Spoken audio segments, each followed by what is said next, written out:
Hello friends, இன்றைக்கி வீடியோவில் பார்க்க போகிறது சாமந்தி செடிக்கு எருவு மண் எப்படி ரெடி பண்ணலாம் செலவில்லாமன்ட்டு பார்க்கலாம். வீடியோக்குள்ளே போகிறதுக்கு முன்னாடி புதுசாக பார்க்குறவங்க நம்ம சேனலை சப்ஸ்கிரைப் பண்ணிக்கோங்க. வாங்க வீடியோக்குள்ளே போகலாம். நம்ம சாமந்தி செடிக்கு மண் ரெடி பண்ணி நட்டால் நல்லாயிருக்கும்னு சொல்லிட்டு நிறைய மெத்தடில் நம்ம நட்டிருக்கிறோம். கம்போஸ்ட் மண் ரெடி பண்ணி இப்போது நம்ம செய்கிற கம்போஸ்ட் மண் கூட சூப்பராக செடி வளரும். சாமந்தி கன்று பாருங்கள், அடினியம் பூத்துச்சு, நீல கலர் கூட பார்த்துருப்பீங்க. ஏற்கனவே நம்ம காய்கறி வேஸ்டெல்லாம் போட்டு நட்டிருக்கிறோம். கூடவே நீங்கள் காஞ்ச சாணம் இல்லை வெரைட்டி இல்லை பச்சை சாணமே கூட தண்ணியில் கலந்து நம்ம எந்த எருவு செய்கிறோமோ அதில் கலந்து வச்சிடணும். தண்ணி ஊற்றி கலந்து பச்சை சாணம் கூட நீங்கள் இது போல் கம்போஸ்ட் பண்ணும்போது கொஞ்சமாக ஒரு 2 ஸ்பூன் அளவுக்கு பச்சை சாணம் தண்ணியில் கலந்து ஊற்றிடலாம். காய்கறி வேஸ்ட்டோடு கலந்து கம்போஸ்ட் மண் ரெடி பண்ணும்போது ஏன்னா கொஞ்ச நாள் அப்படியே வச்சுருந்து தான் நம்ம செடி நடப்போகிறோம். அதனால் பச்சை சாணம் சேர்த்தா கூட எதுவும் செய்யாது, ரொம்ப நல்லது, சீக்கிரமாக மக்கி வரும் பிளான்ட்டுக்கு. பாருங்கள், இந்த தொட்டியில் தான் நம்ம எருவு மண் ரெடி பண்ண போகிறோம். இங்கே பாருங்கள், ரெயின் லில்லி பூத்துச்சு. இது போல் நம்ம எல்லோ கலரு ஒயிட் கலரில் இன்னும் பூக்களை, ஏற்கனவே ஆரஞ்சு கலர்லாம் வாங்கியிருந்தோம், அதெல்லாம் கூட இன்னும் பூக்களை பூத்தா தான் காமிக்கணும். இப்போது இது போல் சின்ன கப்பிலே கூட நீங்கள் மண் ரெடி பண்ணலாம், இல்லைன்னா இந்த சின்ன கப்பில் கூட ரெடி பண்ணலாம். அதாவது சாமந்தி கன்று வாங்குவீங்க அந்த கப் தொட்டியில் கூட, ஏன்னா சின்ன கன்று நீங்கள் 2 கன்று குட்டி குட்டி கன்று வைக்க போகிறீங்கன்னா பதியம் பண்ணி இந்த தொட்டியில் ரெடி பண்ணிக்கலாம். பாருங்கள், இது ட்ரை லீஃபு எல்லாமே நான் இங்கே க்ளீன் பண்ணிவிட்டு கொய்யா மரத்துக்கு அடியில் வர இலையெல்லாம் இது பழுத்து போனது காஞ்சி போனதெல்லாம் அதெல்லாம் இந்த தொட்டிக்குள்ளே வச்சுட்டு தண்ணி ஊற்றிக்கிட்டு வந்தேன். கொஞ்சம் பாதி மக்கி இருக்குது, அதுதான் இப்போ எடுத்துக்கிறேன். நீங்கள் புதுசாக அதை கொட்டியிருக்கோம் இலையெல்லாம்னா அது கூட யூஸ் பண்ணிக்கலாம். இந்த மாதிரி ஹோல்ஸ் இருக்கிற தொட்டி எடுத்துக்கிட்டு பாருங்கள், இது போல் கொஞ்சமாக ட்ரை லீஃப் போடணும். ஏற்கனவே நான் வெங்காயம் தோல் அதெல்லாம் போட்டு மக்க வச்சுருக்கிறேன். அந்த மண்ணி தான் நான் சேர்க்க போகிறேன். அதாவது பருப்பு கீரைலாம் வரும், நிறைய முளைச்சிருக்கோம் என் மண்ணில், அதெல்லாம் கூட நான் இந்த ட்ரை லீஃப் மேலே போடுறேன் பாருங்கள். இது போல் பருப்பு கீரை ட்ரை லீஃப் மேலே போட்டு இது ஆனியன் பீல்ஸ் நான் ஏற்கனவே கப்பு தொட்டியில் போட்டு மக்க வச்சுருக்கிறேன். மெத்துன்னு ஆயிடுச்சு. அதுதான் நீங்கள் வெங்காயம் தோல், வாழைப்பழம் தோல், காய்கறி வேஸ்ட்டு எல்லாமே சேர்த்துட்டு நீங்கள் ஒரே டைம் போட்டுருங்க.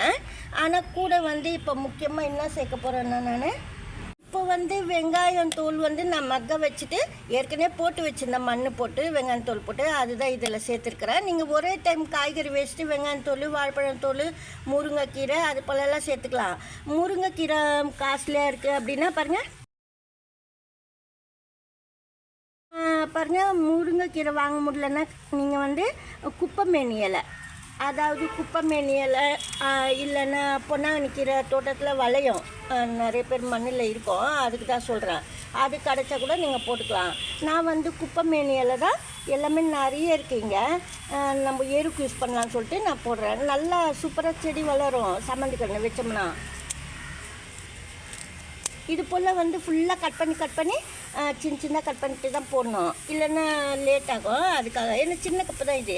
10 செடி அளவுக்கு நான் முக்கால்வாசி, அதாவது வேர் விட்டுட்டு இலை மட்டும் பிரான்ச்சஸ் மட்டும் கட் பண்ணியிருக்கிறேன். 10 செடி அளவுக்கு. பெரிய செடியாக இருந்ததுன்னா 2-3 செடி மட்டும் வேர் விட்டுட்டு நீங்கள் மேலே கிளை பிரான்ச்சஸ் மட்டும் கட் பண்ணிக்கலாம்.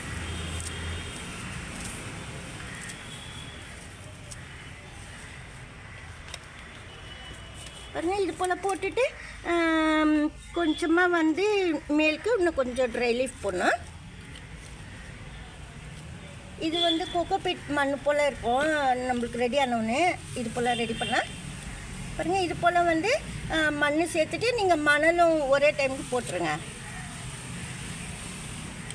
இது போல் குப்பைமேனி, காய்கறி வேஸ்ட்டு, வாழைப்பழம் தூள், வெங்காயம் தூள், இது போல் குப்பைமேனி இலை, முருங்கைக்கீரை கிடச்சா முருங்கைக்கீரை, கருவேப்பிலை நீங்கள் கண்டிப்பாக சேர்த்துக்குங்க. இப்போ நான் கருவேப்பிலை இதில் போடல, நாளைக்கே கூட நான் இதுக்குள்ளே கருவேப்பிலை போட்டுருவேன், ஏன்னா முக்கியமாக கருவேப்பிலை போடணும், அதுக்காக சொல்கிறேன். இது போல் போட்டுட்டு நீங்கள் ஈரமாக மண் இருந்ததுன்னா அப்படியே வச்சுக்கலாம், நாளைக்கு தண்ணி தெளிச்சிக்கலாம். செய்கிற நன் இல்லாமல் மறுநாள் கூட மோர் அந்த மாதிரியெல்லாம் ஸ்ப்ரே பண்ணிக்கலாம்.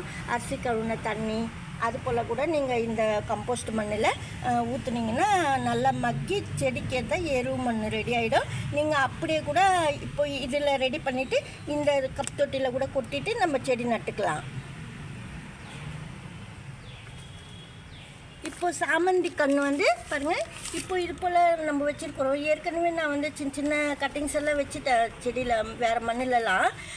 அது வேர் பிடிச்சா கூட நம்ம இது போல் ரெடி பண்ணிவிட்டு எரு மண் நட்டுக்கலாம் கப் தொட்டியில் கூட. ஆனால் நீங்கள் கண்டிப்பாக மணல் சேர்த்தாகணும். எந்த மண் ரெடி பண்ணாலும் மணல் சேர்த்துட்டு நீங்கள் அப்படியே செடி நட்டிங்கன்னா சூப்பராக இருக்கும். ஆனால் இப்போ செஞ்சது வந்து ஒரே ஒரு 2 சின்ன சாமந்தி கன்று வந்து நீங்கள் நடுறதுக்கு யூஸ் ஆகும். இந்த மண் வந்து ஒரு நம்ம கொஞ்சமாக காய்கறி வேஸ்ட் கொஞ்சமாக பண்ணுறோம். டெய்லி கரெக்டாக நீங்கள் அரிசி கவுன தண்ணி ஒரு நாள் விட்டு ஒரு நாள் அது போல் ஊற்றிட்டு மோர் கலந்து ஊற்றணும். இப்போ தேங்காயெல்லாம் வந்து நீங்கள் மிக்ஸி கப்பில் அரைப்பீங்க குழம்புக்கெல்லாம். அந்த சமயத்தில் கூட அந்த மிக்ஸி அலசிட்டு எடுத்துன்னு வந்து நீங்கள் இந்த மண்ணில் ஊற்றலாம். சூப்பராக செடி வளர்கிறதுக்கு மண் ரெடி ஆகும். இது போல் நீங்கள் ரெடி பண்ணிவிட்டு சாமந்தி கன்று நட்டிங்கன்னா சூப்பராக பிளான்ட் வளரும், மொட்டு வைக்கும். கூடவே நீங்கள் வந்து இது போல் மண் ரெடி பண்ணிட்டீங்கன்னா அடிக்கடி மண்ணெல்லாம் ரெடி பண்ண தேவையில்ல. மொட்டு வர வரைக்கும் இதே மண்ணில் கூட வளர்க்கலாம். இந்த வீடியோவில் தான் பிடிச்சிருந்தா லைக் பண்ணுங்கள். நன்றி, தேங்க்யூ.